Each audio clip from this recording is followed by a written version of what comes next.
You would have to make the play-in a playoff, part of the playoff. You're already at a disadvantage and you're going to play the number one seed. Now I may have played 3 extra games and then go play the number one. So now I'm really slumping. You'd have to shorten it, and that's what. So you could do that. I'd like if you did the 3-game series, you do it as like a Thursday, Friday, Saturday. You give them Sunday, Monday, Tuesday off. Chances are there won't be a lot of game 5s.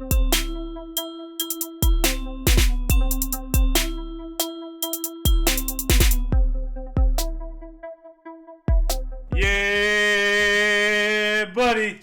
Episode 107, fellas. What's going on? It is playoff time. It is Augusta time. It is golf time. It is our time. So what's going on, fellas? This is episode 107 of Cinco Squad. My name is Jonathan Sawyer. With me are my brothers Grandpa Jay, Mikey, and Trey Day. Fellas, happy Thursday.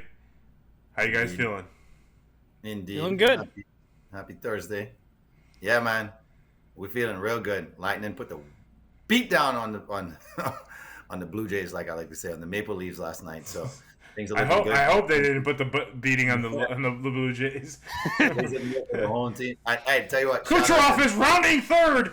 but shout out to Kucherov in pretty exclusive company now in his 5th play in NHL history to have 100+ assists in one season. He joins Gretzky, Bobby Orr, Mario Lemieux, and Connor McDavid. So that's pretty damn good company. McDavid did it too the night before. So, I mean, Kucherov is on another level. He's always has been. He continues to take his game to another level every single season. It's not surprising. The thing that bothers me with Kucherov is he looks like he's so freaking lazy on the ice, but that makes this incredible. Yeah, he just makes this incredible pass. I'm like, damn, how did he even see him coming? It's incredible. Yeah. But we have my Miami Heat took that L last night, and man, I'm all supporting my Heat tonight. Let's go Heat Nation. We got to take on the Bulls. But let's keep it rolling. Mike's Rangers are the President's Trophy winner. So, Mike, enjoy that first round because you guys will be bounced out in the first round in the 4-0 sweep. So we won't have to worry about that no more. But let's get it over to what's on Mike's mind. Cheer him up a little bit with a fact of the week. Speaking of curses, Canadian hockey teams are cursed. In 1993, Patrick Roy and the Montreal Canadiens won the Stanley Cup. On December 2nd, 1995, new Montreal head coach Mario Tremblay, who had repeatedly made fun of Roy as an analyst, left Roy in net to surrender 9 goals in a loss to the Detroit Red Wings. After which, Roy walked across the bench and told the GM it was his last game as a Canadian. He was suspended the next day and traded 4 days later to the Colorado Avalanche. Roy and the Avalanche won the Stanley Cup that year. Meanwhile, no Canadian team has won the Stanley Cup since. In fact, after the trade, no Canadian team even made the finals until Calgary in 2004, and only 5 have made it in total after nearly 30 years. Yeah, because the Canadians made it again against the Lightning. Yeah, in 2020, but that was the next time they made it. 2021. Yeah. Well, yeah, the 2020-2021 season. No, was it 2020? No, 2020 wasn't on it. The Lightning beat the Flames to win their first. Yeah. Yeah. I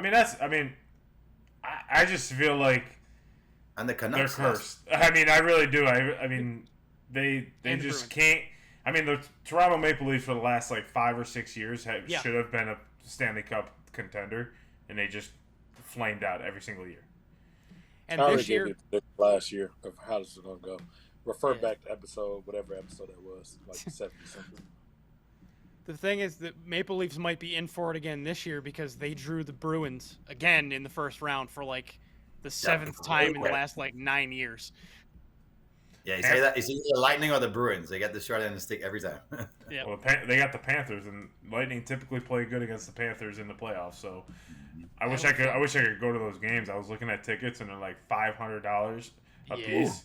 I'm like, nah, I'm good. I'll watch it on the 85-inch TV. Yeah, exactly. Yeah.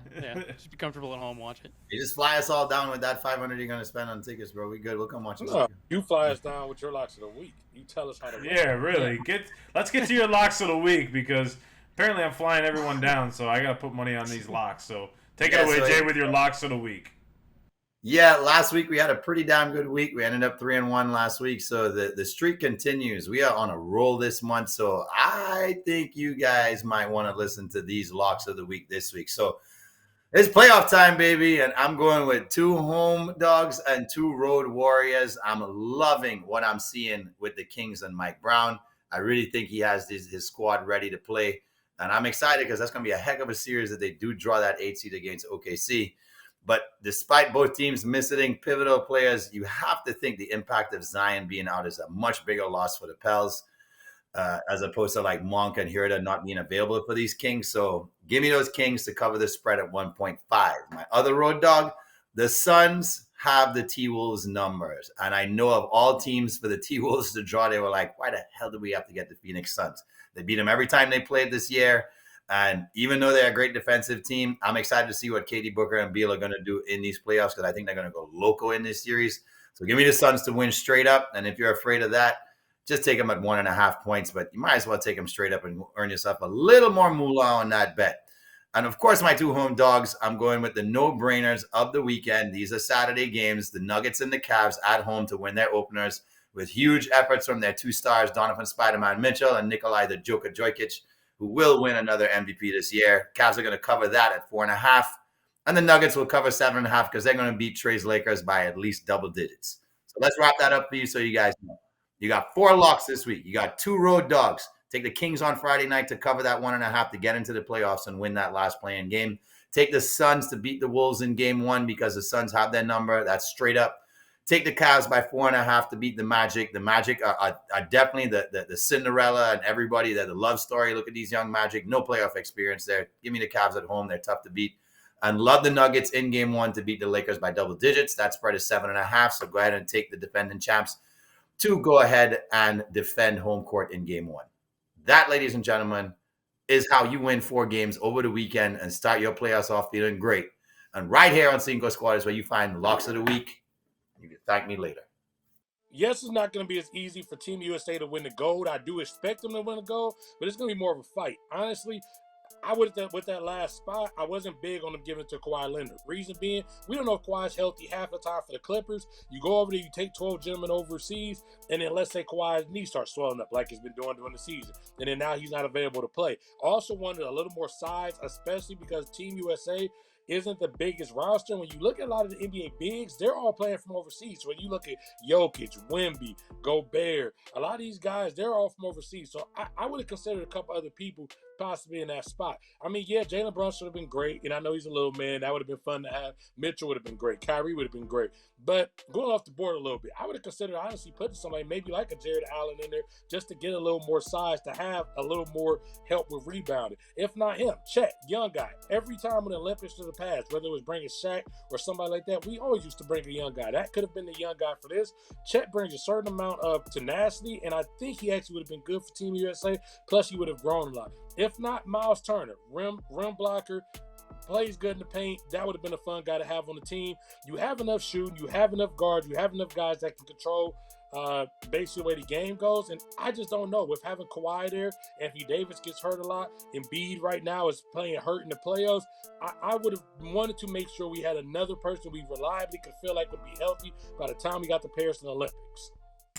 I was on a hot streak last week with the locks. You were on your I had a special assistance for the Masters. I mean, if you take my picks for the golf, I mean, come on now. I can really put one in. That'd be good. Mikey, good call on Sheffy Chef. Mikey called the winner on Sunday. Yeah, I mean, he's dominant. He's been dominant for the last 4 tournaments. It's win, tie for second, win. Last 3 years, you guys been pretty money. Yeah, so, well, as we move into from the NBA to the NBA, the format is kind of different from any other sport, really. I mean, usually baseball, there's a 5-game series and into the 7. For basketball and NBA, it's 7 game. It's a gauntlet from day 1.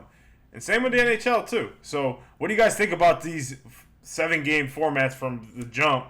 How do you feel about them? Do you think they should be changed? Trey? I much preferred the NBA when we had the 5-game first round.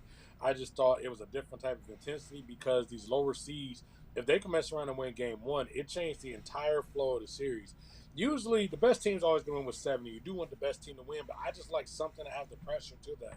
The NBA first round, especially, it takes a lot of times 2 to 2.5, almost close to 3 weeks. It doesn't need to be that long drawn out. Most of the games don't go to a game 7. Just looking back at it really quickly, 2023, 1 game went to a game 7 in the first round. 2022, 0 games went to a game 7 first round. 2021, 1 game went to a game to a game 7. So looking at post bubble, we've only had 2 game 7s in the first round. So we really don't need 7. Most of the time we determine it before there. Let's just get the business. Get the guys a couple extra days off. We keep getting injuries.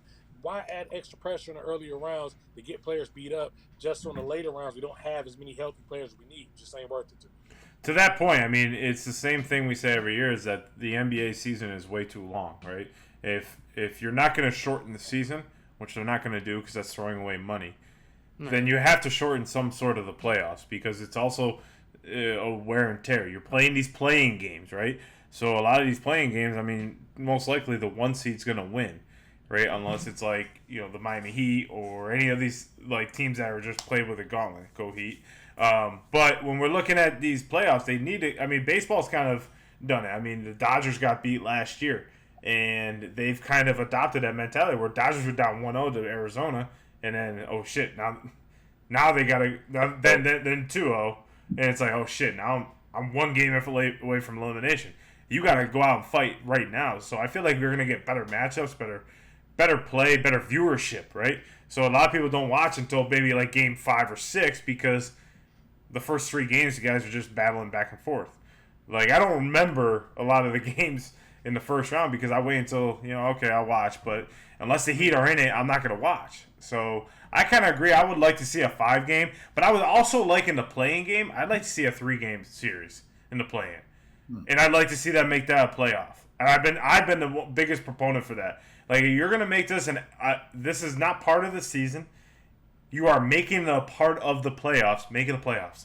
Because right now it's not considered made playoffs. So make it a 3-game series. What's the big deal? You get and you get great matchups like you have the past couple nights. So why not make it a 3-game series? Grandpa Jay, what's your thoughts? I mean, that's a cool idea. It would be hard to structure it, though, because you'd have to go home, away, back to home. No, you don't. So. It's just like baseball does it, because baseball used to do that. MLB used to do that, where they used to go home and away. Now the higher seed just gets the home court advantage. All 3? All 3. That's interesting. I guess that's what you earn for the highest seed. I mean, you would have to make the play-in a playoff, part of the playoff.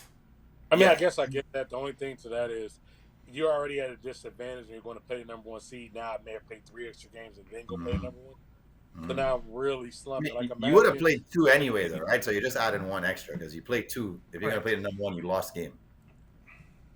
I mean, well, see, I just imagine. You won a game or you lost a game. John's Heat have Jimmy Butler walking around limping off the court. Do you want Jimmy Butler to possibly play extra 3 games just to get to go play the 8 seed? Because that's what you're asking for now. And Zion's out, right? So Zion's out. So right? And he's out for the rest of the playoffs. You're putting more wear on that team before they even get to go play a 1 team that's probably much better than in most years. So you're basically saying a fresher lineup. I mean, all this is all great, but they would have to make the play-in part of the playoffs in order for this to be. I don't mind making part of the playoffs for the record's sake. I just don't know if I want the 3 because I don't want those teams even more beat up going to do the. Well, maybe what you do is you don't start the playoffs till the following Tuesday. So you have them play like a Wednesday, Thursday, Friday, and you give them 3 days off. You know what I mean? Yeah, so it doesn't start immediately. You get Sunday, Monday, Tuesday off. You start the playoffs the following Wednesday. You'd have to shorten it, and that's what. So you could do that. I'd like if you did the 3-game series, you do it as like a Thursday, Friday, Saturday. You give them Sunday, Monday, Tuesday off, and because it's a 5-game series now in the first round, you can do that. You could afford to start it like 3 or 4 days later because there's going to be less games to play. Chances are there won't be a lot of game 5s. So it probably would work pretty well if they structured it that way and made sure that at least the teams had some rest before they just jump into another 5-game series. But I would like that. That would make a lot more sense to me. So you tear it, 3 to get in, then you go 5 first round, then you go 7 from there on out, and that makes the most sense. I would actually spice it up even more. I'd say make all the first round games a 3-game series, and then you go 5 in the second round, and then the conference finals and NBA championships become 7-game series. That way, every game is just going to mean so much more. The intensity levels of the game are going to be that much higher. Teams are going to be like, oh, we could lose a game 2, and we'll still have home court when we come back if we win 1 game on the road. You can't lose a game 2 just like that. You could be down. You could be out. The other team could win both games at home. So I think the levels of intensity would just go up incredibly. You think the same, Mikey? Yeah, and plus what that will add, because I like the idea of the 3-game and either get rid of the play-in or make it a part of the playoffs. Stop this whole limbo purgatory type thing that it is, because I hate seeing on purgatory. Mr. Fancy word down there. What's on Mike's mind is purgatory. I hate seeing Get Up and First Take and things like that. Me too. Can they make, just in general, yes, but can they make the playoff? When you're going to the play-in, the discussion is, can they make the playoffs? In my mind, they have made the playoffs. If you're going to give them these matchups that are playoff-like matchups, these win-or-go-home matchups, that's the playoffs. That's the literal definition of the playoffs, is you win or go home. So it's the playoffs. I like the idea of the 3-game series because I like the way baseball's done it, but the thing that I agree to shorten up the first and potentially second rounds, because the other thing that does is like, it's a kind of a double-edged sword thing where, yes, you get more intense games, you get the lower seeds are able to put more intensity and more energy into trying to shock, upset these higher seeds. But if that doesn't happen, it's still beneficial, because if the lower seed's getting their ass kicked, if it's just a one-sided affair every game, you're not wasting time. You're not wasting games on useless matchups that, we can tell by the middle of game 2, it's in a 7-game series. It's like, all right, just put them out of their misery, get it over with. So I think, you need to shorten up those earlier rounds. And then, conference finals and NBA finals are good at 7 games, because by that point, you should have the 4 and then 2 best teams. And that deserves a 7-game series. Yeah, if you're going to make it 3 games, you got to make the first round games 5, right? So you can't make it 7, 7, 7. So if you're going to do that, you got to do some sort of, right? And then how you would tier it, right, is the 9-10 would play the 1 seed, and the 7-8 would have to play the 7 seed. None of this whole, like, where you would, the loser of 8, everything like that. You would just basically tier it to that, where 9-10 is the higher seed at the end of the day. They'd have to go play them, and then same with the 7-8 would go play the 2 seed, or the 2 seed. So it would just make more sense in that aspect. I don't know if you could say that a team who had a better record than 8 can get ousted by the 9-10. I think it would be better if you say that you have the 7 play the 10 and the 8 play the 9, and the lowest seed gets the 8, and the highest winning seeds get the 7. If you did it that way, that's the way to do it. Yeah, because at that point, the 7-8 is being punished. You're the 7. You're playing 8. You're playing a better team. So if the 7, remember 7 versus 10, I may have won 6 more games during the regular season than you. So I shouldn't get punished for that. I should get the reward if I had 6 games ahead of you. So the 7 should play the 10 still. But not playing an extra game after that. Not playing an extra series after that. No, you're right. You just keep it. You just keep it like where the 7-10. The highest winning seed is 7, and the lowest is the 8. Where they reseed right there, where it's like, okay, the 10 won, so now the 10 plays and let's just say the 8 won, so now the 10 goes and plays the 1, and then the 1 and the 8 plays the 2. Yeah, so reseeded and play normal from there. Yeah, I think they should do that for NHL as well. I mean, we're looking at both leagues. I mean, both leagues do it the same way. NHL is a grueling sport. I mean, there's a lot of contact in that sport. It's said. I mean, back-to-back cups for the Lightning. If the third one, I kind of had a feeling that they were going to lose to, because they were just dead. They had no legs. 82 games plus. I mean, it's just it gets. You wear and tear on these guys, and then they have a shorter off season than any other sport. I mean, baseball has 6 months if you're done in September. At the end of September, NFL has nearly half a year, nearly more than a year to recover, and NBA and NHL both have 3 months, and then they have to go back to training camp in September. Or less than 3 months, I think. Yeah. So when we're looking at the NBA and NHL, if you're not going to shorten the regular season to make it more competitive, then you have to do something with the playoffs to allow your best talent to be out there. Connor McDavid is by far the best player of his generation, and you're insane if you think otherwise. Just this year, he became the 4th person in NHL history to have a 100-plus assist season. You know who else is in that list? Wayne Gretzky, Mario Lemieux, and Bobby Orr. 3 of the best players of all time. So I might go as far to say as Connor McDavid is one of the, if not top 3 greatest players to ever play in the NHL, at least the most talented. You can also look to one of his line mates, Zach Hyman. Back when he was in Toronto, his career high in goals was 21. Since he joined Edmonton 3 years ago, in his last 3 seasons, he set career highs in goals every single season he's played with McDavid, including this season where he finally broke the 50 goal mark. Now, as a rookie, Hyman barely got playing time, played in 16 games, and had 6 points. So I'm not saying Zach Hyman's. I'm not saying it's just Connor McDavid. Zach Hyman is a good hockey player, but you can clearly tell that Connor McDavid not only is one of the greatest players we've ever seen as far as talent, but he's one of the best as far as making his teammates better. He's honestly the closest thing, other than maybe Sidney Crosby, we've seen to the great one, Wayne Gretzky. And I know people have gotten up in arms in the past when I've talked about the Gretzky and McDavid in the same sentence, but they deserve to be in the same sentence.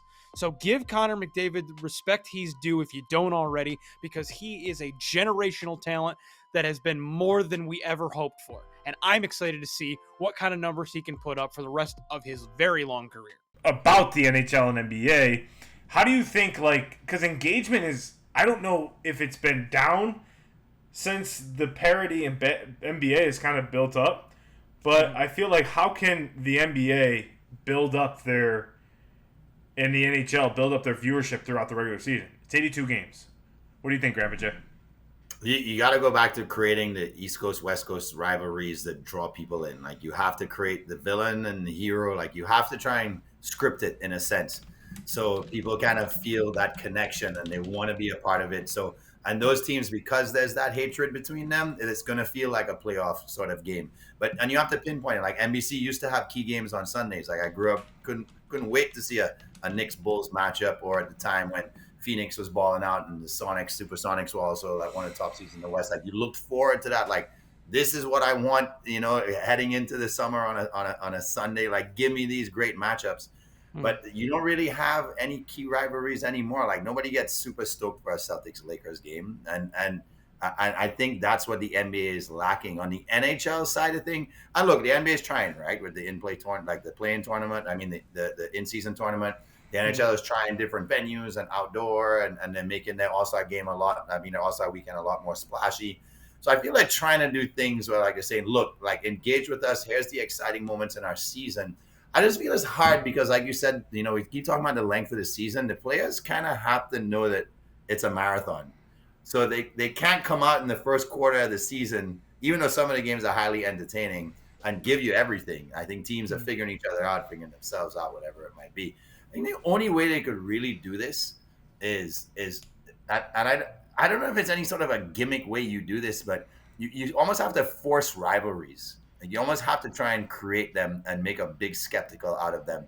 And you take advantage as soon as there's like a playoff matchup the year before, bad blood, then that is your rivalry you're focused on. You put in every game if they play each other on national TV. You're making it a primetime game. You're creating that villain hero sort of thing, because you have to draw people into characters. And I think that's what maybe we're missing in both leagues right now. You have to put both leagues, and this is honestly on the fans and it's on the players. I actually give both responsibility for why we are in this position. When it comes to the players, simply a lot of times the players don't show up to play. So you get a big game where you get like Jokic versus Embiid. We try to make that a rivalry. Both win MVPs. And then we can't get Embiid to ever play in Denver. For literally multiple years, things keep happening, and we don't get that rivalry. I remember growing up, and it would be like, this week, Shaq's going to play Patrick Ewing. Next week, Alonzo Mourning is playing against Shaq. And like, you had those rivalries. So, for the NBA's sake, we got to create individual rivalries again. But the players have to be willing to show up for that rivalry. In hockey, you used to have Ovechkin versus Crosby. We had these type of things where these were the rivalries. But where I do put this on the fans specifically, and this goes back to when the Warriors lost the finals, because as soon as they lost the finals, everybody said, I don't give a damn about your 73-9. You lost the finals. And then what does everybody always do with the Michael Jordan versus LeBron debate? We don't care what you do in the regular season, LeBron. You lost in the finals. We don't care about it. So if I am that player, why would I give a fuck about playing in the middle of January? Because you as the fans have set the tone. If we don't care, unless it is June is the Stanley Cup, join us in the NBA Finals. We don't care what you're doing. So I put that on the fans. We didn't do that before. We used to appreciate this person won the All-Star MVP. So we made that a thing. I remember going to school and being like, yeah, Kobe won the All-Star MVP, and like putting that in my homie's face because he was a T-Mac fan. And that was like a thing where we debated. Now it's like, well, who cares? He didn't go to the finals. So until fans get that attitude out, why would I care about a matchup in May, or not May, but a matchup in January when y'all don't care about the matchup in January because you're just going to shit on me in 3 months if I don't win the finals. So, yeah, fans, you have to also want more in the regular season too, and be proud of a 40-point game. Give these people their flowers when they do it. Don't stop shitting on big moments, big games. Hold the players to the fire all year long. Well, that's the one. That's the one thing about. I had the same thing about the fans. The fans have to hold the responsibility because I hear a lot of people say, "Oh, the NBA is boring because they make everything." Well, I mean, isn't that the point of basketball? Like, you're supposed to make the basket. Like, these are the best. These are the best players in the world. I mean, I tell people all the time. People can't get into hockey watching it on TV. I tell people all the time, go to a hockey game. Like, just take your chance to go to a hockey game. It's a lot easier to go to a hockey game than it is an NBA game. You know, you go to a hockey game, you fall in love with the sport immediately. But right? So I'll ask you this, because there's 30 hockey franchises. 32. 32. That's only 32 cities. What if I'm in the middle of the country and there's no NHL team next to me? The reason I didn't get it's not always an available college next to you. Just because of that does not mean it's always an available college that's always next to you. I mean, that's easier said than done to just say, go get into it, because at the end of the day, if I live in Des Moines, Iowa, who's to say that I'm going to go visit the college to do that? And especially out the blue, you're saying that from a person, the whole point was engagement is on zero. We're trying to get it up. You want to get somebody that's new. You can't just say, well, just go to college. Well, no, I'm not even saying that. I didn't even finish my point on that. I was saying Mike's point of saying the college, because he said, "Oh, we'll go to." Well, my easiest way to get into it was going to a game. I don't have a professional hockey team around the corner. I know you could say go watch AHL, but who the fuck gets into sports based on minor league fucking sports? Nobody gets into. That's not usually what draws us in. Don't have a professional hockey team. Didn't grow up in the city with one here in Cleveland, so why would I have gotten to the NHL? What team? I guess my point on that was, if you have the opportunity to go to a game, and that's when you'll fall in love. But I think what the NHL has to do is as a fan's part of it, you have to engage that these are the best players in the world. This is the 1% in the world that are and even a smaller fraction than that. There are how many basketball players in this world? Millions. And these are the 30 teams. 14 players on each bench. On each bench for the hockey, that's 20 players per bench. These are the best in the world. How can't you? But people say March Madness is the best. I'll be honest with you. College basketball is weak. And you know who made that comment? It was Woj and Tim Bontemps made this comment saying that it is very lackluster. There's not a lot of talent in college basketball. And I sat back and I thought about it for how they're just haters. But then I really watched the game, and when you really watch the fundamentals of the game, like I watched Bam Adebayo take a fadeaway shot and he drills it 8 out of 10 times, and it's like you watch a college kid do it and he's probably shooting it over the rim, over the backboard, and it doesn't look as smooth, right? So if you're a fan of the sport, I'm guilty of it. I mean, I live in the city with Miami, but I'm also kind of blocked out because of the TV provider. Like, I get more Magic games in Miami than I do Miami games, which is very weird. But, I feel like the access to the games is a lot harder nowadays, where you have to pay for a lot of these subscriptions to get into. So I think the viewership, number one, you have to just appreciate the talent in the leagues. The talent in the leagues, if you just say, oh, it's boring because they make everything, that's the point of the fucking sport. That's what you're supposed to do in this game. You're supposed to score. You're supposed to play good defense. You're supposed to be the best in the world. That's what they do, right? Number two, I think it has to be a little bit more accessible. The NBA is very hard unless you buy League Pass, which is $40 a month, I believe. Trey, I think you have it, right?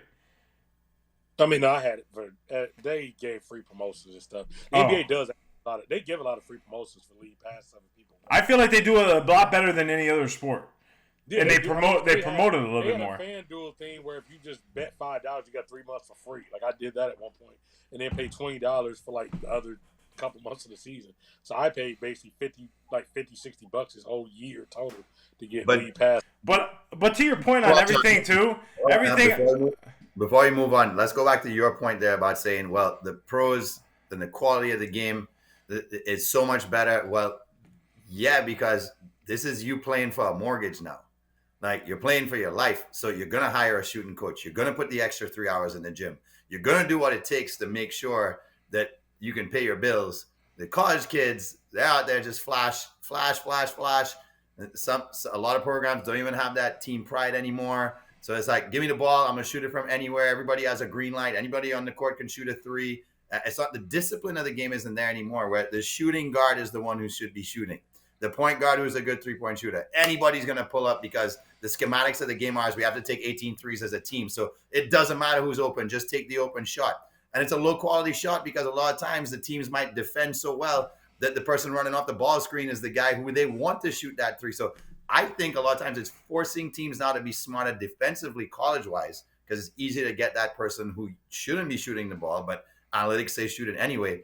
In the NBA, so many players can create their own shot. That's why they're going to make it. They're going to get to their spot every time. They're putting the time in to make sure that they can do that, regardless of who the defender is, the defensive schematics, whatever it is. And experience would say you're going to be a much better baller at 24 after honing your craft of 10 years than you are at 19 after doing it for 5. But a lot of these guys aren't coming out at 24. They're coming out at 19. That's the problem, though. A lot of the guys that are talented are coming in at 19. But this is counterintuitive to what we argued last week. We're saying you have to let the 18-year-olds go and spread their wings and play fucking low-level quality basketball in the NBA.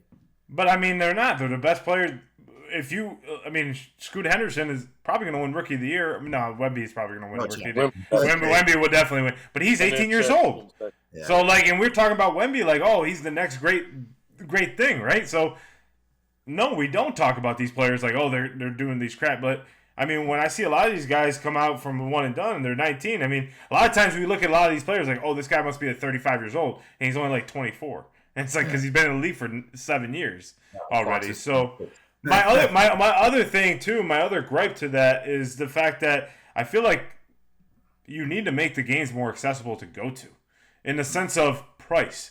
At the end of the day, you can't even go to a Heat game without spending $180, $190 per seat, and then you go inside there.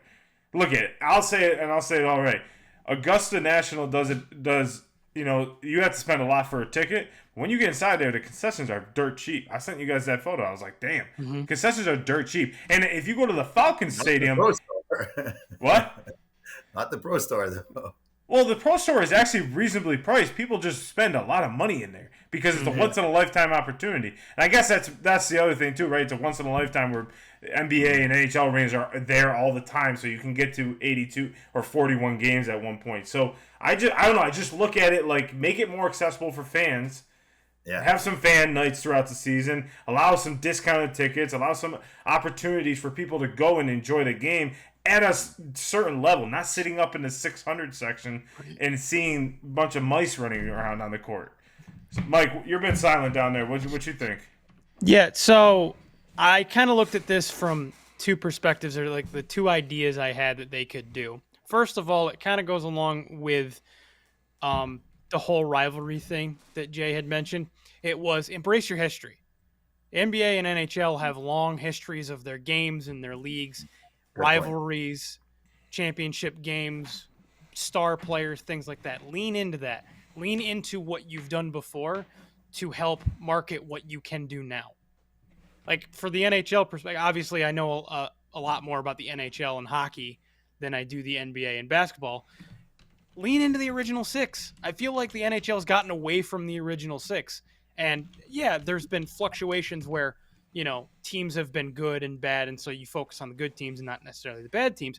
But still, this used to be, let's not forget the fact that this used to be the 6 teams.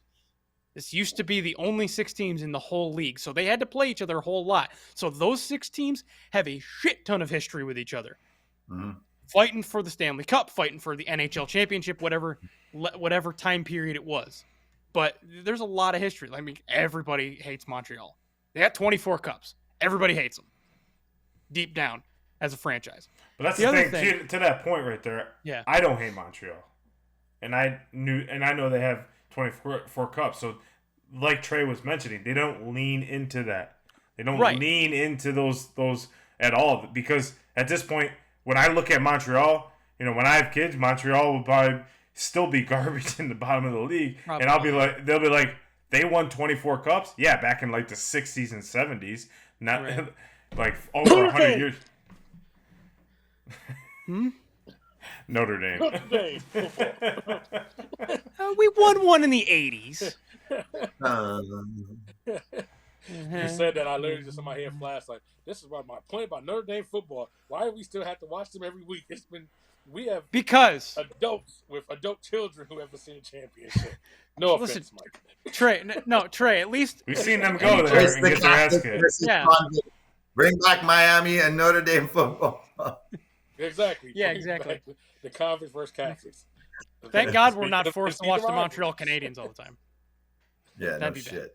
But I think that's to your point, is like they haven't been good. So like we're leaning into the wrong storylines, right? Like you're leaning into the wrong rivalries. You're not building on these new rivalries that are good teams. Like Vegas is a great team, and they're not building anything in Vegas, right? Like they're not, like, it's a great team, and it was so big, and like the jerseys were sweet, and the intros are cool when you go to the games, but they're not building into like, okay, it's not Vegas. Like they try to with like Vegas and LA, but that's so West Coast, right? So, and they always say like the East Coast is like dominates the country because that's where the majority of population is, right? So we're not leaning into the new ones. Like the Lightning and the Maple Leafs should probably be one, or the Lightning and the Bruins should be one. Not Montreal in Boston, who Montreal hasn't been relevant for what, 30 years? Yeah, but there's why I like always the individual rivalries, because what ended up happening with we talked about this for the last couple weeks, women's college basketball. We started trying to have the Caitlin versus Angel Reese, and then it became Caitlin versus South Carolina. So that's partly why they had the views, because people who didn't even care were like, all I keep hearing about is this rivalry. I need to feel like I need to be at this moment. Right. When they had Jordan and Isaiah or Magic and Bird, people are like, I don't watch basketball, but man, I just keep hearing about this. I mean, I didn't watch hockey at the time, but I knew every time when Ovechkin played Crosby, I knew about it, even when I wasn't watching hockey, because I just, in my mind, knew I always hear about these guys. They're supposed to be the best coach people in the sport. I probably should at least check out at least a period, even if I don't watch the whole game. It's all about marketing, and at the end of the day, they don't market. Last night, they had Austin Matthews versus Nikita Kucherov, and they didn't lean into it. Austin Matthews has over 60 goals. Nikita Kucherov has over 100 assists and leads the league in points. How come that's not talked about? They play each other a lot. They're in the same division. Why aren't they talked about? They're not leaning into this marketing of this player versus this player. I agree with Trey 100% on that, because why did we watch LSU in Iowa? Two random freaking schools. Not even close to each other. Not even the same conference. But we couldn't wait for that matchup. Why? We watched it because of this.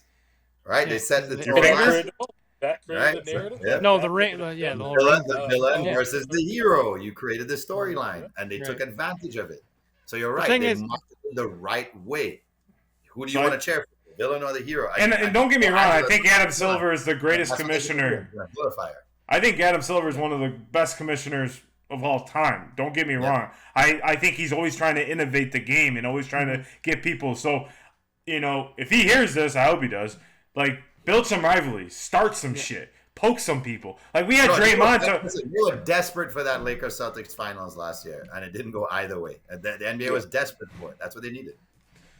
So, I mean, I don't know. I see same with the NHL. Like, NHL, I've already said that Gary Bettman does a horrible job of marketing that league, and he continues to do a terrible job, because right now we have like some of the best hockey going on right now, and nothing is talked about. Pittsburgh's missed the playoffs 2 years in a row when no one even knows. Like I talked to someone the other day, like, oh, Pittsburgh's in the playoffs. No, they missed the playoffs 2 years in a row with the best player in the world. Like, come on now. Like, that's like. Still, you think so? Over Connor McDavid? I think I think in the prime it was Sidney over Connor. Yes, in his prime, absolutely. So like, it was Crosby. Regardless, yes. Yeah, he's one of no, and that's the thing. It's now, but the thing is, it has changed in the sense of Crosby is not the best player in the world anymore, but he's turned from that into one of the best players ever. So, So like, there's still but there's still something substantial there for Sidney Crosby, whether he's in the playoffs or not. And that kind of goes with the second thing I was thinking of. I'll keep it brief, but PK Subban was on the Pat McAfee show the other day, and he was talking to Pat about, they were asking him about the NHL playoffs and things like that. And PK said, well, a lot of these teams, like they asked him something to the effect of, like, how do these guys get geared up, to play in the playoffs, to play in these high intensity matchups, like we've said. And PK's like, well, a lot of these teams have been playing playoff hockey for 2 months because that's what they've needed to do to be in this, to stay in the race. And so my other thing is, and it goes along with the marketing of it, treat these playoff races, once we get into like the last quarter of the season, treat these playoff races like they're playoff races, like they're playoff level games, because that's how the players and teams are approaching it, because they have to.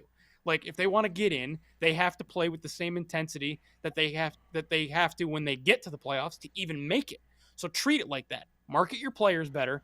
Get these matchups, and a lot of it, the time is they pick and choose who their superstars in the league are, and it almost never seems to be playing for teams that play each other frequently. Like, there should be a major rivalry as far as like greatest players between Connor McDavid and Sidney Crosby. But one plays in Edmonton, Canada, and the other one plays in Pittsburgh, Pennsylvania. So they play each other sometimes, but it's not a well-seen game. It's never going to be – I can't ever think of a time when I've seen them on national TV outside of maybe McDavid's first season. That may have been a national TV game, McDavid's rookie year. No, they definitely had. They definitely have played. I've seen in the case of the NHL or their sponsorship, do they advertise them like together outside of the game? Because so as you say that, I kind of flash back. Is that what you just basically talked about with the future? And you talk about the present, right? Right.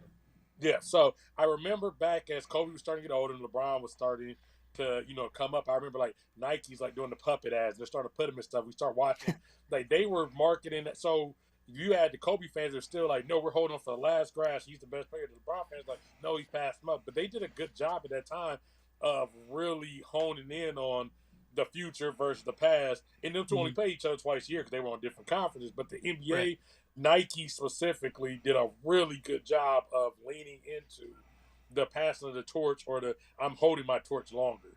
Correct. That's the funny thing. It's been so nice. The Celtics and Lakers rivalry comes back. They create a rivalry between LeBron and the Celtics. LeBron finally gets over that hump and beat the Celtics, and now LeBron is the new king of the NBA. Right. A la Celtics and Lakers rivalry fizzles out. Let's welcome in a new era of basketball, right? So yeah, I mean, and then one thing about the NHL too, just to hit on that, 10 teams were over 100 points this year. 10 teams that are in the playoffs right now are over 100 points. Yeah. I mean, you think about it. I mean, so how bad is the bottom of the league? Bad. I mean, you got Columbus at 66 points, and then you got San Jose at 47. So that's how much of a difference. And then it's like in the middle, but that's what I'm saying is like there is marketability there. The problem is people are holding on to the old school guys are holding on to the past of this, and the new school people are like, this team sucks down there. Why am I holding on to the San Jose Sharks, who, when I was growing up, was the best team in the West, or one of the best teams in the West every year, every single year. But if I sold someone that's maybe 15 years old, they'd be like, what? No. And that's where you start. That's where the kids are the ones that start building these rivalries because you hear them. Right. I mean, Jamie, you coach all the time. You hear about all these different players and everybody like that, and they're not talking about guys that were played in the early 2000s or even in the they're talking about guys that are currently playing like Steph Curry. They're talking about these guys and even more. Shai Gilgeous-Alexander has been very popular over the last few months and few years because he's just taken the league by storm. But we're not building up that rivalry anymore. So I just feel that would entice someone to watch, in my opinion. So but when we look into these series, we're gonna kind of go as we end this topic. We're gonna go into the playoffs. Give me both your NBA and NHL finals matchup and winner. Trede? NBA. You said NBA first. Either one. Doesn't matter. However you want to start. NBA, we're going to go the Denver Nuggets will repeat beating the Boston Celtics.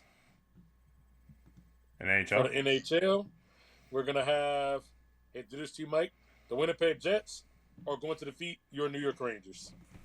Damn. Nice pick. Yeah, put your rank there, man. I tried to help you. Got them all over there. I can't make them cross the finish line. Can you have them lose in overtime again? No. To lose the fucking cup? No. Marshawn Lynch, who is also a Winnipeg Jets fan, who was at the game the other night, he will be holding the Stanley Cup at some point. Throwing Skittles at your Rangers in Game 7. All right, Jamie, go ahead. So I am along the same lines of Trey. These are the two teams that know how to win and advance in the playoffs. I think we got cheated out of it last year, so I'm agreeing with the Celtics Nuggets, but I have the Celtics over the Nuggets in 7 because they get that game in Boston. And in the NHL, I got the Canes beating the Oilers. I think Anderson has come back and really turned things around for the Canes this year. They're a completely different team. You have to look at who's carrying the most momentum into the playoffs. From what I've read over the last 2-3 weeks, kind of tracking what's happening as the season ended, that's the Canes.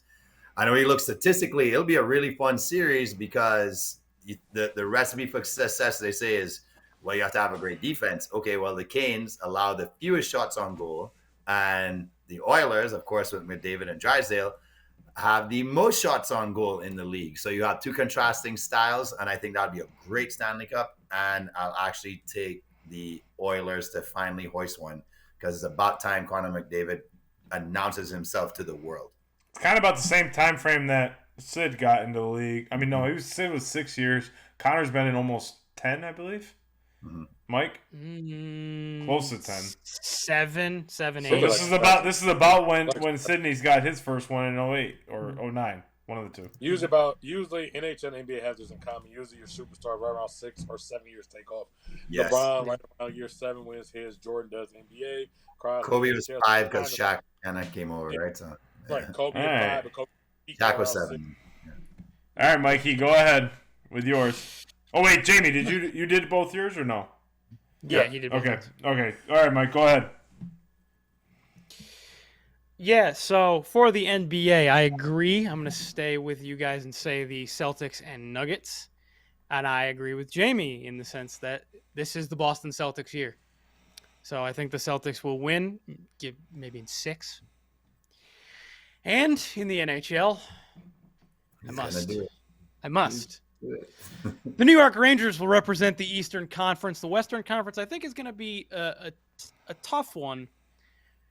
I'm going to take, as much as they streaked, the Dallas Stars streaked, I'm going to take the Winnipeg Jets. And the New York Rangers will win the Stanley Cup. So we had to reverse on both. In 6, yes. Exactly. I agree with your matchups. I feel like throughout the entire time we've been doing this show, I feel like you and Mike have been like opposites for every matchup that you guys have ever picked. I think we go back and look. We got to the same championship. Like, I feel like y'all make the same championship, but then like split at the road. It's a secret. All right, so I'm gonna go with the Oklahoma City Thunder to go back to the NBA Finals since it's the first time for. And they will face the Cleveland Cavaliers. Cleveland! This is for you! Not this year, though. Why are you here? Not this year. It'll be the Oklahoma City Thunder hoisting up that... is it still Larry O'Brien? Larry O'Brien. Okay. I didn't know are you buying into Stephen A's I'll give SJ my... vote for MVP? You buy into that? I mean, obviously. Yes. Wait. Hold on. Ray said Hold on. Back to the first take thing. Stop stealing our shit, motherfucker. Yeah. Stop stealing our shit. I literally said that weeks ago. I had a video saying that. No, but he's been saying for a long time that he gets his vote because he can vote. So he's been saying for a long time. I can vote. Huh? I got a fucking vote. You don't have a vote. Out of here. You don't have a vote. Trey's been saying it. No, literally, we were watching Get Up the other day, or First Take the other day, and he said exactly what Trey said. So he's watching Trey's video. That's a copyright infringement. We're not going to sue you, but let us part of First Get Up. So First Take, whatever. Yeah. Get us right after Cinco Up. Let's go. He doesn't get it. Perfect. Whatever. Just give me a show. All right, and then for the NHL, I'm going to take the Carolina Hurricanes to come out of the East to play the Vancouver Canucks in a boring Stanley Cup final, because who wants to see that run, right? But I'm going to say the Carolina Hurricanes are going to raise the trophy for the first time since 05? 06? For Canada. 06. 06, that's right. 05 was the lockout. So that's my picks, and that's our picks. Let us know in the comments who your picks are. And let's keep it rolling as... No. Sean, you really think the Nuggets are going to lose? Yes. Wow. Okay. Mm-hmm. Yep. I think I like the way the Thunder have been playing over the last... I hope so. Like, great. 20 games. They just play... They're young. They're high-flying. I feel like they're just... They had that energy about them. I'm like, damn, this team just has that roll with them that just like can just take it to the next level once they get to the playoffs. Now, obviously, that could all change in the first round. They've been off for a week. How's that going to play? But I really like this team and the way they're built. Their core is built. So they can score in bunches like the Warriors too. Right, exactly. So, and I have the Cavs because I just like the way they grind out games and they can really take a team down to the wire. Plus, I believe they played Boston close all year. I didn't do my research on that, but I believe they played Boston close all year. So I think they're going to give them a good matchup. So I like Cleveland in that, and Trey Day will be our beat reporter on the NBA Finals. I will give more thoughts doing Cinco Squad presents the starting five, which for anybody who's watching, we will be having that special edition segment leading into the NBA playoffs. So anybody who's watching, stay tuned for that first round preview.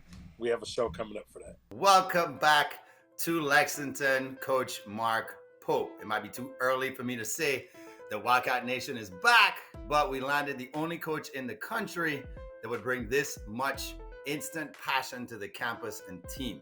Coach Pope was a member of the 96 National Championship team under Patino, and he never stopped bleeding blue. In fact, one of his daughters was said to have told her mom when he first got the job at Georgia that she needed something blue because there's no way she can show up to Lexington in all red and black. Love that daughter of his. So to be honest, here's how I feel about this situation. I'm comfy with it, all right?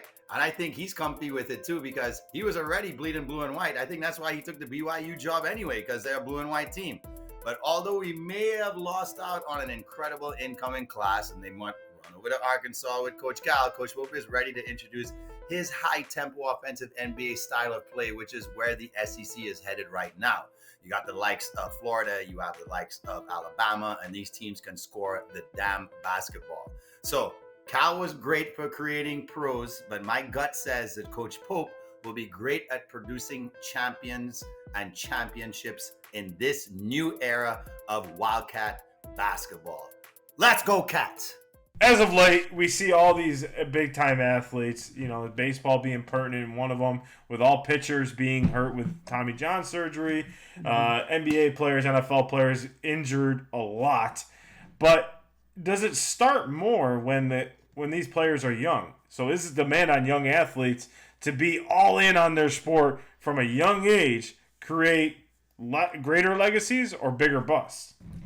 Grandpa Jay, I want to throw it to you since you're the coach of the group. Since you see this on a daily basis. Yeah, so even with my nephews and going to some of these parks and seeing some of these psycho nut parents and at 12 new baseball feeling like their kids are playing for an actual ring and every tournament is a giant trophy and the kids go home with a ring that's supposed to be their World Series. I feel like they've taken the element of it being a game for the kids out of it. And it's not about the kids enjoying themselves anymore. It's about the kids performing at a high level as young as possible. And I think mentally, that's why there'll be great high school players. There'll probably be a generation in maybe 5, 6, 8 years from now where we may have some of the greatest high school talent we'll ever seen. But mentally, I don't think they'll last even into their 20s because they would have been treated like pros, expected to play like pros by the time they're freshman or sophomore in high school. And so when they now arrive at college, or maybe they can go out early because the NBA, whatever it is, yeah, they're living their dream, but I don't know how much of the dream is their dream. I feel that they're pushing athletes to create the dream as opposed to the athlete coming to the parent or the kid coming to the parent saying, This is my dream. How do we chase it? I want to do this. Help me find a way. What coach, what program can we go to? The parents are like, and you're going to play for that AAU coach, and then you're going to play on that travel baseball team, and then you're going to play on this team, and then you have to get to this high school, and then you're going to transfer to this prep school. And they lay the path for them. The kid's like, what the hell is my life? Like, what are you trying to tell me I have to do? Let me live my dream. And I think that's happening across the board. And it's really sad in baseball now. The surgeons are loving it because their pockets are being filled more. Right. That the demand for somebody to throw, like the demand for a good curveball now is 90 miles an hour. How is that healthy? How can that be the demand for a pitch that was not even it was 7 miles, maybe 8 miles per hour slower, not even 15 years ago. So you expect the game to evolve that much without the damage that's going to happen. And now what are you going to do? The repercussions of it are going to be you're losing too much quality people early in the season. So you're hyping them up for the season. Like, oh, there's that great pitcher, best pitcher in baseball, Strider, out for the season. Who's next? We know there's going to be 4 or 5 more. So as fans, you have to feel cheated out of it. And I just don't know where it's going to stop because it's gotten worse and worse and worse and worse from the 20 teens now into the 2020s. Well, it goes back to some things where, like, you know, if you don't have a chance to miss it, really. You know, when you're a kid, I feel like I'm kind of a perfect example of a person that played multiple different sports and got a really vast knowledge about all sports. Me too. And I credit my dad and my mom for that because they didn't want me just playing baseball. They didn't just want me playing hockey. They wanted me playing multiple sports. Like at one time I was playing 4 different sports. It was hockey, baseball, football, and then basketball intramurals. So I was learning the games. And I felt like, you know, I was well knowledge, but I had time to miss the games. Right, and I still performed at a very high level in high school and stuff. But I also think that you just take the love of the game away from the kid at a very young age. Where I think there's a coach that said it, and I forget who said it, but he said that AAU sports, in this case it was AAU basketball, basketball. Well, AAU sports is getting ridiculous all around.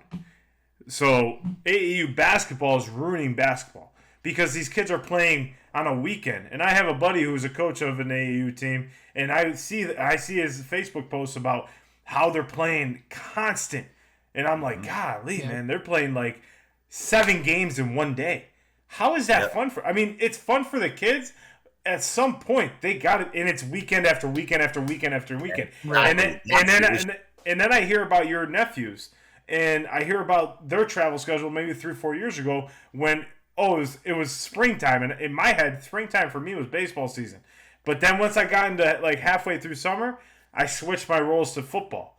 And then halfway through football season, I switched my roles to hockey. That's how my brain worked. It was like when I got done with high school, I didn't know what the hell to do because I was so transitioned to go from football, hockey, baseball, football, hockey, baseball. And that was cool for me because I got to miss each sport.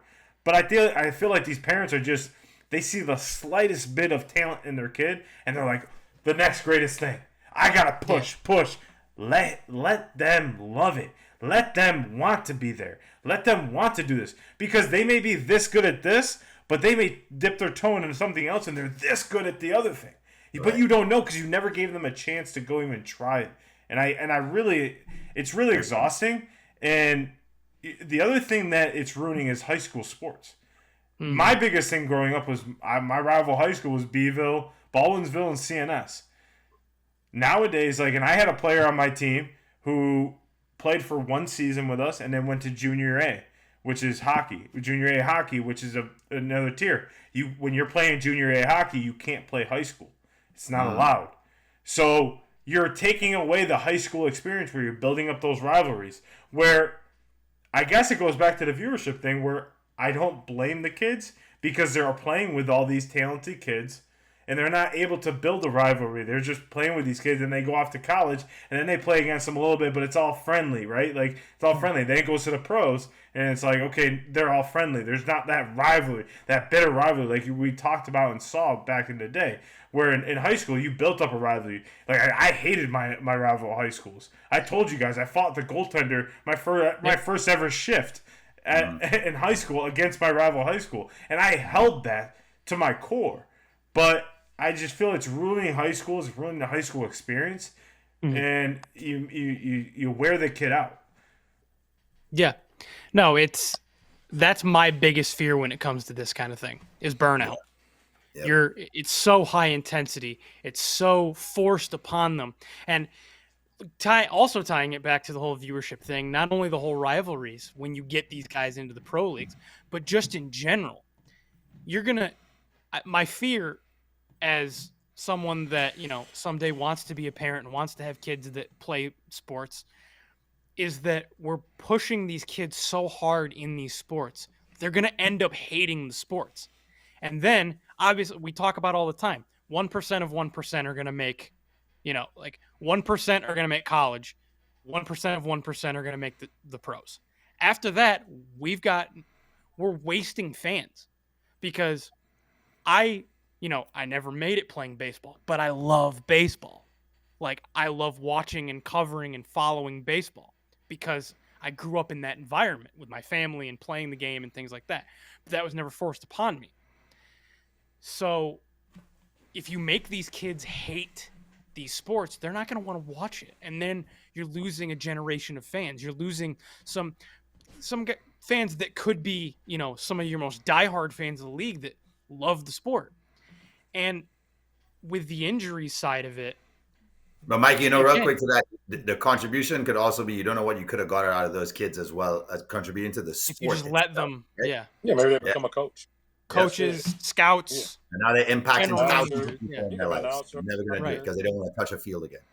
Exactly. I don't even want to be around the field or the rink anymore, so I'm not even going to pursue anything having to do with this.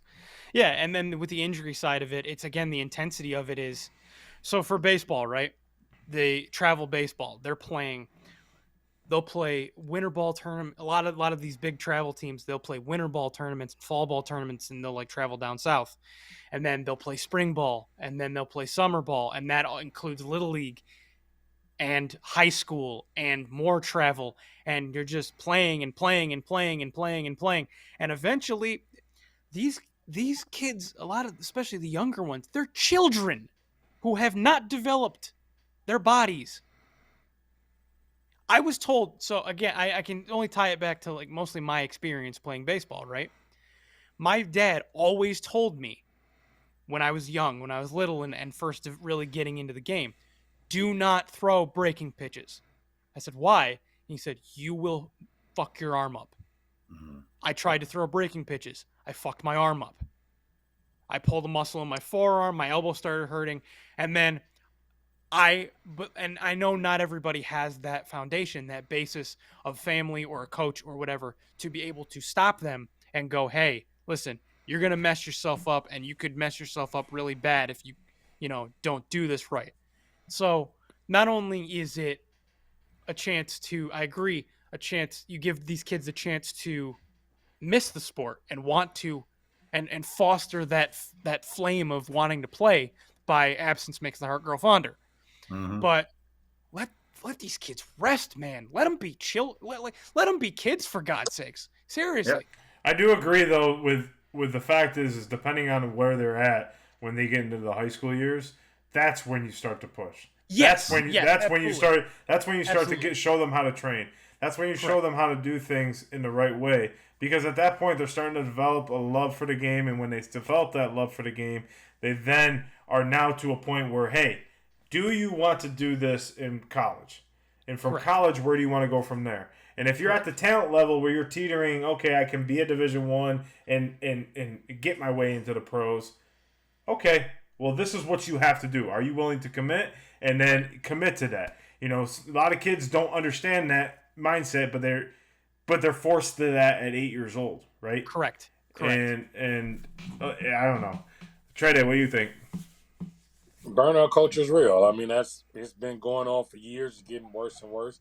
I honestly am probably, I'll say the first product, but I'm in the earlier generation of burnout culture of high school athletes, where truthfully I was a burned out athlete because I played multiple sports. I mean, it was always good to have multiple sports, and I hate that a lot of these coaches try to take the pressure and take it off. You say, "Well, I need you here." At the time of, you could still get more from playing as a sport. So maybe you're a football player, but maybe that guy plays baseball, he's a quarterback, and he's getting other different stuff in his arm. Just like a Patrick Mahomes. We have plenty of examples of this where we have Patrick Mahomes also hoop. You got people like Deion Sanders, where he's playing multiple sports, and they were getting certain things from that. But now all the coaches are starting to get to the point where they're selfish, and they're like, you have to be with my team and do that all day. I used to run track. I used to play football, box a little bit on the side of the neighborhood, hoop with the homies in the backyard. But in high school, we got to the point where burnout culture started to be real. And I used to want, like, hey, it's time to take a break. But when we would lose or win, whatever happened, when our football season ended, our coach gave us 30 days from the end of the season to get back into the weight room. So you got 30 days yourself. Well, I'm running indoor track and doing outdoor track. It wasn't an excuse for them. You know what that meant? I go to school, get out at 3, go to track at 3 to 6, get out of track at 6, go work out with the football team, go home, do some homework, do it again. That's how you burn kids out. And I'm talking about, you're saying doing that to somebody that's 14, 15 years old. You keep that pace for 4 or 5 years strong and see if you still want to keep doing that pace always. Right. Maybe you do. Maybe that burnout comes in college. Maybe that's why you do get some of the pro athletes to retire early. People say, Aaron Donald, why are you retired at 29? Maybe dude was fucking tired. Shit, he wants to sit down. You know how much shit that dude, a guy like Aaron Donald, how many extra practices and reps that dude probably had to do just to get to that type of level? Let these people rest. So somewhere you can save it on the And he looked like a weight room dog too, right? So he's probably been busting those weights out for a year, like 12, 13 years since he was 16. Yeah. Yeah, so you let that kid maybe get some on the front end when he's 12, and then now he didn't take 2 ACL injuries at 15 or 16, and now he's willing to go play in the pros until he's 33 or 34. You don't get lucky when you get your LeBrons and Tom Brady's. These people take for granted. LeBron and Tom Brady have set such a tone that I think people have taken for granted that most of these athletes aren't going to make it to that age, and we damn well ain't going to get no athletes make it to that age if we burning them all out at 14. They're going to be retiring at 27. Because for what? I'm not doing this. Or their bodies aren't going to allow them to keep doing this forever. But you also, to your point about LeBron, Tom Brady, Kobe, Michael, all those guys, realistically, those guys are, I mean, in a good way, crazy. They are they are literally crazy about their sport, right? Like they from day one. There's not everybody's built that way. And everyone's not wired that way. Kobe in the middle of the Olympics was sitting there was shooting till 4 or 5 in the morning. And that wasn't just one night. That was every single night. They said that. They were joking coming back from the club. And all of a sudden, Kobe's walking and then it inspired them to kind of go in the club.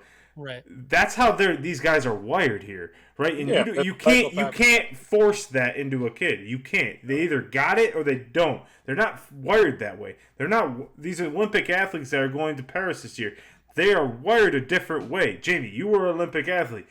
You were wired a different way. You had that work ethic in your head that I had to do this, that, and the other thing. And that's why I wanted to ask you. It's like you had to do that in order to get there. You didn't just go there because you were representing St. Lucia. You were chosen to.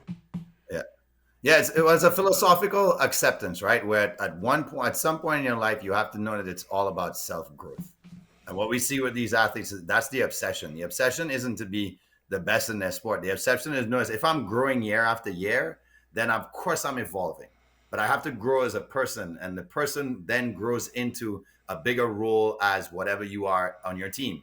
You become a much more impactful person to the people that you know help you win championships. And that might be people we never know about, right? Like you said, the guys in the trenches who never get enough credit. Maybe Tom becomes more of a mentor to those guys and say, hey, guy, like, I'm going to give you something. I think if you shed a couple pounds, like, you don't have to wear 2 knee braces and hobble your way around your life. Like, maybe you shed 25 pounds, you're more athletic. Let's get on that. Like, you can change and impact people's lives in a way we'll never know because you're so obsessed with self-growth. People gravitate to that. They're like, what the hell are you doing? And it's like, hey, I'm not trying to win a Super Bowl every year. I'm trying to be a better me every year. And if I come to camp a better me, I'm giving all of you a chance to win a Super Bowl because I'm better than I was last year. That's my goal. So if I'm better than I was and I'm already touted as one of the best, all of you guys need to step the fuck up too, because that's all I dedicated myself to all summer long. Now, does everybody? No. So you're always going to have the outlier. And that's the main problem. The main problem I see as a coach, and I had as an athlete too, is how come you can't keep up with him? How come you can't be like her? How come you can't? Well, it's because I'm freaking me. What do you mean, how come I can't? And they're them. And so if they have that extra gear, kudos to them, because you know what they did? They committed to self-growth in practice. They committed to the grind in self-practice a little more than me or her or she, because something inside of them says, I want this more than everybody else. But guess what? There's always one I. There's one There's one person that wins a track meet in the 100. There's one person that wins a swim meet in the 50 free. There's one freaking person that will win the MVP trophy at the camp. But everybody wants that. And instead of them saying, you know what? You don't have to be the MVP to prove to anybody that you love this sport. Like you said, it's not the love that they desire the kid to chase anymore. It's the freaking accolades. And guess what? Nobody remembers the accolades, bro. I don't remember how many freaking medals I won. I couldn't even tell you I don't remember any of that. You know what I remember? My boys that I hung out with at the swim meets. The dances afterwards, because the girls that we like, we got to see every year or 6 months. I get the mark on them. The amount of people that you would meet at the event itself that help you understand the sport better, the mentors. I remember that is the real foundation of personal and self-growth. Not what you get and what you might earn or who you might go on to become. It's right now, what did this do for you? How did this moment make you better as a person? And do you have great memories? And I have incredible ones. And so, like, I'm thankful that I was pushed, but I wasn't pushed to the point where I hated it. I was at Kentucky, and that's why I left, because they took the love out of it real quick and they deflated it. And I was like, I'm never going to fall. I'm never going to let somebody take my love for this sport away from me. So I'm out. Right. Yeah, and that's the biggest thing, the love of the sport. And I think that's going to be the biggest thing when you coach someone, is that everyone's got their own talents, right? Their own strengths, their own beliefs. And that's what makes a team. Not everyone can be Steph Curry. There's only one of those. But if Kuminga can do his role, grab 10 rebounds, and Draymond can do his role and bully some people, that's how a team comes together, and that's how you have a dominant team, and that's what you have to teach. Instead of teaching, hey, you're not like Michael Jordan. Well, no one is. You're not like LeBron. No one is. Sorry. There's not. There's small percentage of people. That's why everyone says, oh, he's the next LeBron. No. He's the next. No, they're not. They're not even close. They have their own skill set. Live vs. PGA has been the talk of golf for the last 2 to 3 years, ever since taking the names of Brooks Koepka, John Rahm, Dustin Johnson, Phil Mickelson have all joined and taken the payday to go over to Live. But I think what has been shown in the major championship is that we miss seeing those guys compete against the guys against the PGA. So I think Live and PGA needs to make this merger expedited, because seeing those guys compete on Sunday, or seeing those guys compete every single round, play practice rounds with each other, enjoy each other's company, is really big. And I think it's the best thing for golf, because it's what people want to see. People want to see Brooks play a practice round with Rory, or be in the final group with Scotty Scheffler and John Rahm. Like that, that's what makes golf fun. And I think golf was at the pinnacle for both. I think both leagues are suffering because of that. You should allow PGA guys to go play Live events, and vice versa, Live events go play PGA events. It's got to happen at some point, because the game, I believe, is suffering viewership and has gone down. So, Live, PGA, make this happen, because I love seeing these top competitors compete against each other. Yeah. But I want to beat y'all asses, so let's get to Stump the Squad. Jamie, take it away. Yes, all right, boys and girls, ghouls and goblins, you know what time it is. It's Stump the Squad time, my favorite time of the show. So if you want to play along with us, here's how it works. We're going to try and stump each other. We know everything, so there's certain weeks where we just try and make you feel good about yourselves. But be honest. If you're playing with us, give yourself 2 points if you get it right. Give yourself -2 if you get it wrong, and see if you beat the squad this week. And let us know if you did as well. So we need to cool Trey off. Trey, take it away, because we need to get a jump on you from the start. Okay, so let's see. Where did we go this week? We went with... Every week, the winner goes first. Huh? Previous winner goes first every week now. Okay, let's see. We went with NBA playoffs. Okay, speaking of crazy athletes, LeBron James. LeBron James has scored the most total points in playoff history. How many more points has he scored than the player in second place? A lot. This is all history, not necessarily active. Could be active, could not be. Won't say the player. Okay, so his gap is 1437, 1689, 1873, or 2036. What was the second one? 1873. His gap is 1437, 1689, 1873, or 2036. 1689. 1873. You said 1873, Mike? Yes. I like that year. It's definitely 2036. His longevity and how many finals he's been to, and he's been the top scorer every single time. 2036. And Jamie's haven't going gotten 2036. Are you sure you don't want to go 1873? Weren't you there with Mike? Don't make fun of the time when I met my first wife. In ye old NBA. The original NBA.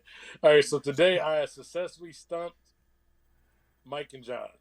It is the longevity 2036 is his gap. Okay. I won't tell you his total in case you need a tiebreaker or what LeBron's number is. But I'm going to win anyway, so we don't need any tiebreakers. Speaking of tiebreakers, let's go, John. Oh, cool. -2. In the history of the MLB, how many brothers have played in the league? 370. When we say brothers, are we referring to black people or? I knew, like writing that shit down. I was like, I knew Trey was gonna say some shit. One club, my brother. Let's see. No, brothers as in like relation. Oh, brothers. as the same mom or same dad. Okay. Same mom, same dad, right? Like Never know. Or same dad or same. They could have swapped like Mike did. Remember that story Mike told us? Anyway. Yeah, or swap. All right, so the answers are 370, 448, 461, or 523 in the history of the MLB. Oh. History. Remember MLB? Let's see. Oh, don't even try, Mikey. Just Yeah, Mike, don't even start trying to count. 470. 470.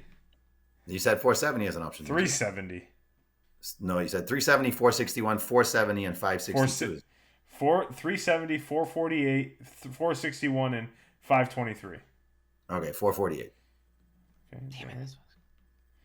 461. I just counted them all in my head. Yeah, I'm sure you did. Today I've successfully stumped Trey and Mike. So it's 448. 448 brothers. I'm at -2. Jamie's at 4. Mike's at -4. And Trey's at -2. Stick with baseball. Simple question, guys. Who leads the Marlins, the Florida/Miami Marlins, in home runs since the year 2017? Is it A, Giancarlo Stanton, B, Brian Anderson, C, Jazz Chisholm, D, Jorge Soler? Stan. Jorge Soler. Wait, I mean, is this saying that, like, from 2017, are we counting, or just career? No, since the year 2017. From opening day in the year 2017 to now, who leads the team in home runs? Stan. I'm still going with Stan. Yeah, same. Jorge. Okay, 2 Stantons and Jorge. That long enough. This week I have successfully stumped Jamie. Yeah, it's definitely Giancarlo Stanton. It's definitely Stan. I was gonna say In one season. One season. In one season. Yeah, the one season. His last year was He had like 2017. didn't he have like 55 or something like that? 59. Oh yeah, that's like something crazy. Like, and I was gonna say Jorge wasn't there long enough. Jazz Chisholm doesn't hit home runs. I knew Jazz Chisholm doesn't really hit long ball. Jorge was only there 1 year, I think. And then it was Brian Anderson. I don't know who that is. He's second on the list at 55. All those are the top 4. I think Soler was there for 2 years, and he had like 2, 28 to 30 home run seasons. But yeah, Stanton in one season still holds their lead. Okay. Well, the scores are now Grandpa Jay at 2, me and Trey at 0, and Mike is done at -4. So Jamie has stumped me and Trey to win. All right, so let's see if this And works. leave me in the dust. So just like John mentioned earlier in our show about hockey having so many 100-point teams this year, the Western Conference had 10 teams who are 10 games over 500. We saw that this week Golden State was one of those teams that went crashing out. So I want you guys to tell me, who was the last team to miss out on the playoffs with a 46-36 record? Oh, wow. Was it the 2014 Suns, the 2018 Nuggets, the 2008 Warriors, or the 2015 Thunder? The last team to do what? The last team to miss out on the playoffs with the identical record that Golden State had this year, which was 46-36, was the 2014 Suns, the 2018 Nuggets, the 2008 Warriors, or the 2015 Thunder? Nuggets. No, I'm going Nuggets. That was my second up. Not hungry? Just to be, I guess, different, I'll take the Suns. Doesn't really matter. I think it's the Thunder, though, but I'm going to go Nuggets. The correct answer is the 2018 Nuggets. I know The Suns, the 2014 Suns actually won 48 games and missed out. The 2008 Warriors also won 48 and missed out. And the 2015 Thunder won 45. All right, Mike, what's our tiebreaker? Okay, so I have a tiebreaker. I do have one. Tell me, how many home runs since 2017 has Giancarlo Stanton had? Stanton hit. No. I got it. So we've talked about how many NHL teams broke 100 points this year in the standings. Tell me, gentlemen, how many players broke 100 points this season in all the NHL? 7. Says 7. And we're gonna go with. I was gonna say 7.5. How did a half a player break 100 points? So it was a gruesome 80-second game. That's all. They do have knives on their feet, so I mean, what'd you say, Trey? I'm sorry. 7.5. No. I need whole numbers, please. Whole numbers. Okay, we're gonna go with 4. Price is right your ass. Give me 6. We have a winner.